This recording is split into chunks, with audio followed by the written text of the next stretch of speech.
Well, I left you off up the trail there a little bit. I lost my mic, so yeah, I'll get up and show you around the camp, my fishing site here. It's pretty nice. I got the shore to myself. Got my net and I got my bait. Keep it nice and cool. And there's the lake. I was gonna say, you know, if you can see that the shoreline of the lake between the islands, that's how big this lake is.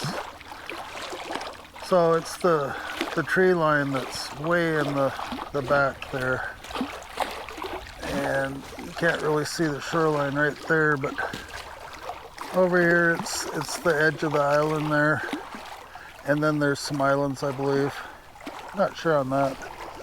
But it's a big lake. I got to keep an eye on this bobber and look out for my line. Make sure I don't have that snagged.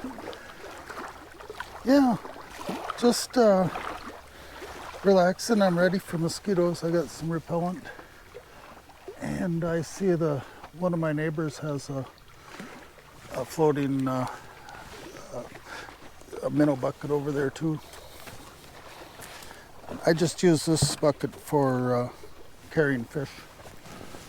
Put some water in there and then put your fish in there when you catch them.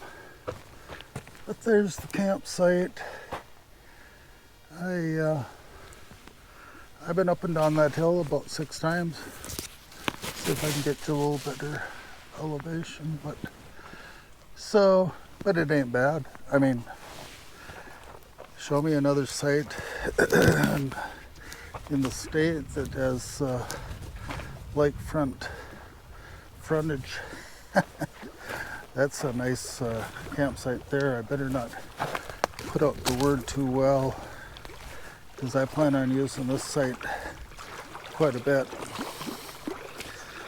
So, waiting for the fish and see what we've got here for time going.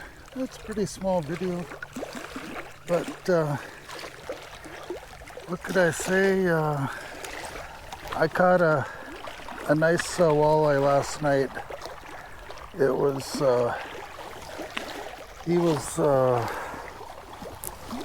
right close to the limit, but I decided to keep him. Although I don't have a ruler, I kind of just estimated off the size of my shoe, which is about a foot, and then I add 6 inches into that, and that's 18, and that's the limit.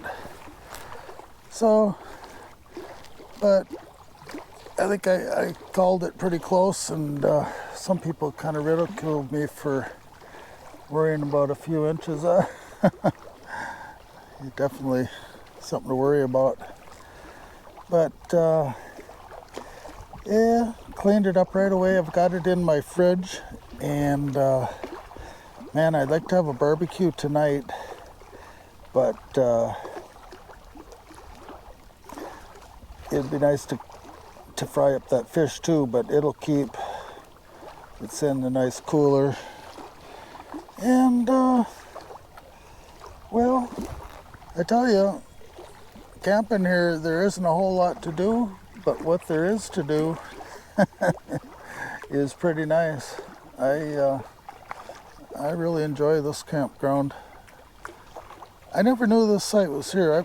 I was telling my neighbor up there before he left this morning, but yesterday I think it was, I told him I probably camped at this campground over a dozen times, maybe more, and a lot of nights, you know, 3 dozen nights or whatever. But I guess I came down and looked at this one once, but it was so long ago I didn't scope it out real well. But earlier this week I came down here just to scope out the site, this one, because I'd been looking at it a lot, and I thought, you know, I could fit my fish house, or my what was I thinking, my car in tent into this site. And So the others, not as much privacy and not as good a frontage on the lake. That one over there, you might be able to get down onto the water, but yeah, this shoreline's a little better. And I did catch a nice fish. I got to get out and move that bobber. I think it might be hooked up on a rock because it's not drifting anymore.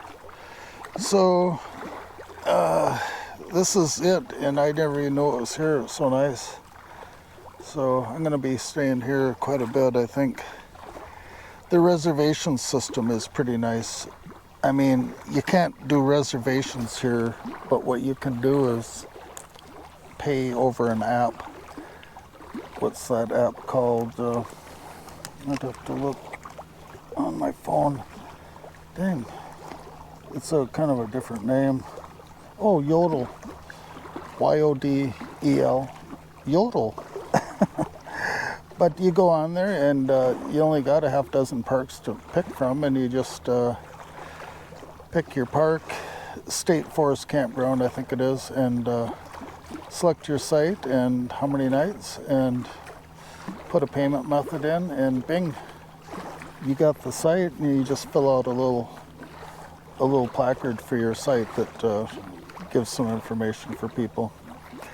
So it was real simple, better than putting a check or a credit card number into the envelope. Or they do give you the option of sending money.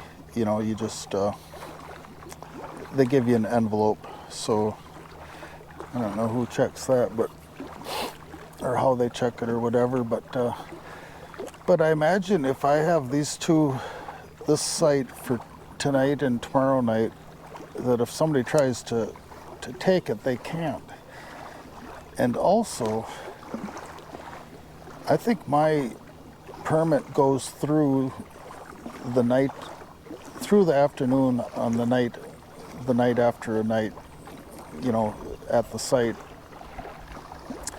So in the morning here, I think I had first dibs at this site until, I don't know what it is, 3 in the afternoon, 4, when the turnover time is. But so I can sit on this site all day long, look at the weather report or whatever, think about what I want to do, and then make a decision like at 12 o'clock or whatever, and it's still mine. So that's a nice feature, especially for somebody, you know, retired or something like myself. I can spend more time than I'd planned for easily, you know.